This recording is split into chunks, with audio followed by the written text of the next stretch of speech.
La Guardia di Finanza di Venezia ha consegnato ai Vigili del Fuoco un'autocisterna che ora si trova al comando in via della motorizzazione a Mestre. Un bel risultato, non capita spesso, ma siamo riusciti a donare questo mezzo, grazie all'intervento dell'autorità giudiziaria naturalmente anche, imprescindibile.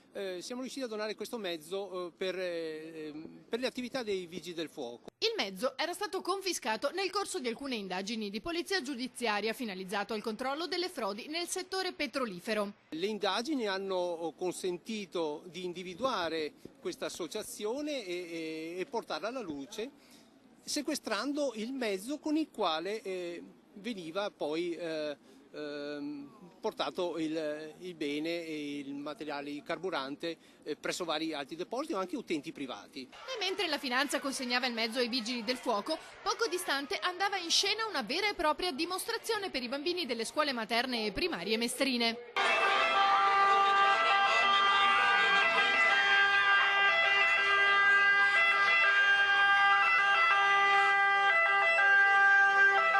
Una situazione che sembrava davvero reale e che ha lasciato grandi e piccini col fiato sospeso.